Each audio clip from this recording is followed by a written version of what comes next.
இச்செய்தியை வழங்குபவர் Aalayam associates private limited property developers.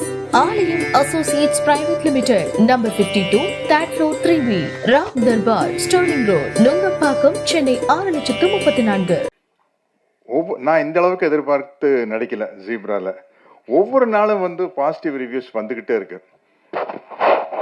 அதில் first எங்கள் ஊருக்காரங்க தான், கோயம்புத்தூர் டிஸ்ட்ரிபியூட்டர்ஸு. பொதுவாக ஒரு படம் எப்படி இருக்குன்னு டிஸ்ட்ரிபியூட்டர்கிட்ட மட்டும் நான் கேட்கவே மாட்டேன். இருக்கு அப்படின்னு ஒரு இழுப்பாங்க. எவ்வளோ லாபம் வந்தாலும் அது ஒரு பத்தாத மாதிரியே ஒரு விஷயம் சொல்லுவாங்க. ஆனால் இவங்க வந்தோடனே கை கொடுத்து படம் சூப்பராக போயிட்டுருக்கு அப்படின்றாங்க. அதுதான் ரொம்ப சந்தோஷம். இங்கே வந்ததுக்கப்புறம் நம்ம ப்ரொடியூசர் பாலா சார், நேற்று டெல்லியில் ஹவுஸ்ஃபுல் சார் அப்படின்னு.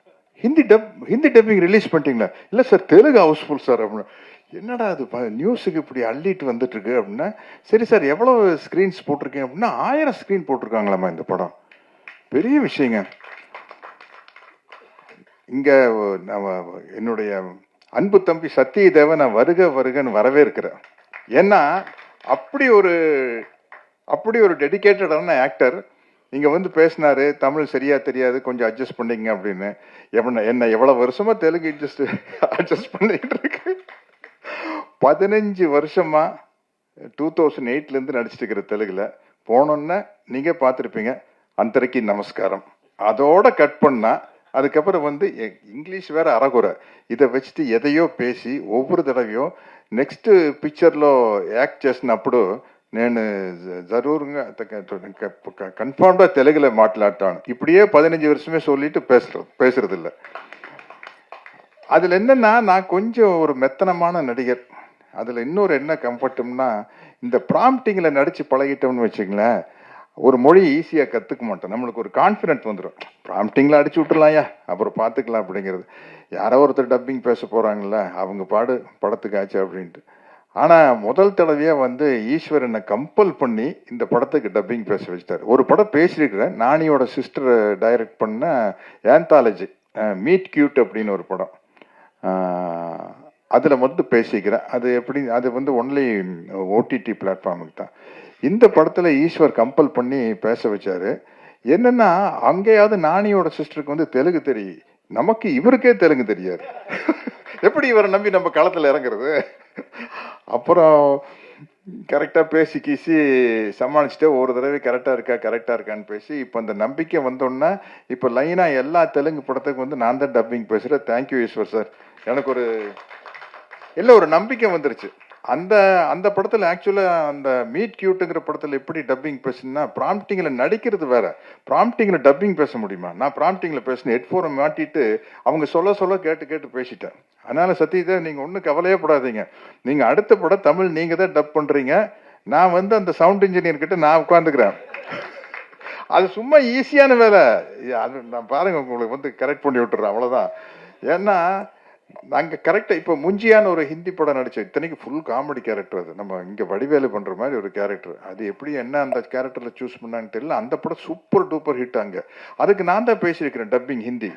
ஒன்றுமே தெரியாது ஹிந்தியில். என்கிட்ட கேட்பாங்க, ஹிந்தியில் ஏதாச்சும் தெரியுமா அப்படின்னா, என்ன நம்மளுக்கு ஒன்றுமே தெரியாது ஹிந்தியில். அந்த காலத்தில் யாதவ் கி பாரத்னு ஒரு படம் பார்த்தா அப்போ சூப்பர் ஹிட்டு. தர்மேந்திரா சார் அதில் சொல்லுவார், ட்ரெயின் மேலே ஜம்ப் பண்ணி பத்லாம் பாரு. அதுதாங்க எனக்கு தெரியும். பத்லானா பழி வாங்குறான்னு அர்த்தம்.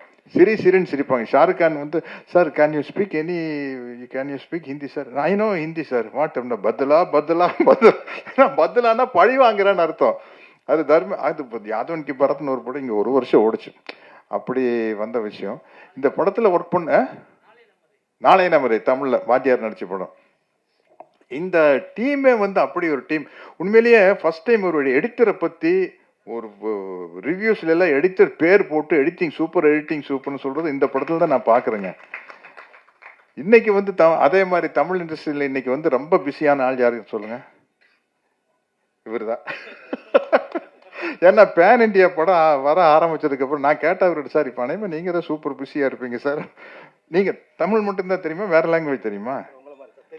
தெரியாமையா பண்ணிருக்க. அது போல ஏன்னா எல்லா லாங்குவேஜுக்கும் நம்ம பேசிடலாம். இந்த அளவுக்கு எனக்கு இங்க எல்லாரும் நம்ம ஆளுங்க அதனால வந்து பாலா சார் வந்து இதுக்கு போட்ட எஃபர்ட்டு, அந்த பாலா சாருடைய தைரியம், இந்த ஸ்கிரிப்ட் மேல வச்சு தைரியம், சத்தியமா சொல்றேன். சத்தியத்தில் எனக்கு நம்பிக்கை இல்லை, சாரி, உண்மையா சொல்றேன்.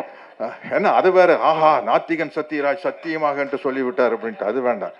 உண்மையிலேயே பாலா சார் வந்து நீங்க ஒரு பெரிய எக்ஸாம்பிளா வச்சுக்கோங்க ப்ரொடியூசர்ஸ் எல்லாம். ஏன்னா வந்து தயவு செய்து ஒரு படம் பண்ணையில ஸ்கிரிப்டை படிங்க படிங்க படிங்க, படிச்சு பார்த்து இது பெரிய அலசி ஆராய்ஞ்சு அப்புறம் இறங்குங்க. தயவு செய்து அறகுறையா வந்து படம் எடுக்கிறேன்னு வந்துடாதீங்க, ஏதோ ஒரு படம் எடுக்கணுமேனு வந்துடாதீங்க. கொஞ்சம் அதில், ஏன்னா மற்றவங்க எல்லாம் காசை வாங்குறவங்க, நீங்க ஒரு ஆள் தான் காசை போடுறவங்க. அது என்ன மாதிரி கேரக்டர் ஆர்டிஸ்ட்டுக்கு இன்னும் ஜாலி. நம்ம ஒரு 10 படம் நடிக்கிறோம், அட போகட்டே 2 படம் போனாலும் ஓகே, வந்தாலும் ஓகே, அப்படி இருப்போம். ஆனால் ப்ரொடியூசர் வந்து இந்த அளவுக்கு டெடிக்கேட்டடாக இருந்தால் தான் ஜெயிக்க முடியும். அந்த அளவுக்கு எஃபர்ட் போட்டு பண்ணியிருக்காரு பாருங்க. அப்புறம் நம்ம மறுபடியும் சொல்லணும், சத்யதேவ் பற்றி தான் சொல்கிறேன். அவர் சொல்கிறாங்க பாருங்க, இந்த படத்துக்கு எந்த அளவுக்கு ப்ரமோட் பண்ணாருன்னு பாலா சார் தான் சொல்லியிருக்காரு. நான் உண்மையிலேயே சொல்கிறேன், நீங்கள் நம்ப மாட்டீங்க, நான் தியேட்டரில் போய் படமே, அமைதிப்படை படத்தை நான் இது வரைக்கும் தியேட்டரில் பார்த்தது இல்லைங்க. உண்மையிலேயே பார்த்தது இல்லை. பார்த்துட்டு வந்து படம் சூப்பராக இருக்குன்னு சொல்லுவாங்க, அதை அவ்வளோதான். வால்டர் வெற்றி வேலை பார்த்தது இல்லை. நான் நடித்த பெரிய பெரிய படம் நான் தியேட்டருக்கே போய் பார்க்கறது இல்லை.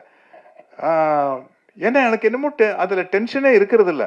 நல்லா இருந்தால் ஓட போகுதுப்பா அப்படின்ட்டு. ஒரு தடவை மிஸ்டர் பாரத் ரெடி ஆகிட்டு, துளசி அண்ணன் தானே அதுக்கு PR, mister Bharat mister Bharat படம் ரிலீஸ் ஆயிடுச்சு. நான் ஏவிஎம் கார்டன் தியேட்டரில் விடிஞ்சா கல்யாண படம் டப்பிங் தியேட்டர் பேசிட்டு இருக்கிறேன். திடீர்னு ரஜினி சார் வந்துட்டார். சார் சார் சார் வாங்க சார் அப்படின்னு. சத்யராஜ் எப்படி படம் நீங்கள் தியேட்டரில் பார்த்தீங்களா மிஸ்டர் பாரத், இப்படியா அப்படியா, எப்படி எப்படி எப்படி இப்படி? சார் நான் ஒன்றும் விசாரிக்கல சார். ஏன்னா உங்களுக்கு டென்ஷனாக இருக்காத ஒரு படம் ரிலீஸ் ஆகலை? இல்லை சார், நடிச்சிட்டோம், நல்லா ஓடிச்சுன்னா 10 ப்ரொடியூசர் வரப்போகிறாங்க, நல்லா ஓடலன்னா ஒரு மாதத்துக்கு நம்ம வீட்டு பக்கம் ஆள் இருக்காது, அவ்வளோதானே சார் அப்படின்னு. எப்படி இவ்வளோ கூலாக இருக்கீங்க அப்படின்னாங்க. அப்படின்னு கேட்டார். அது மாதிரி பெரிய ஒரு டென்ஷன் ஆகிக்கிற பார்ட்டி இல்லை. பட் ஆக்சுவலாக ஒரு ஹீரோன்னு உங்களை மாதிரி தான் இருக்கணும்.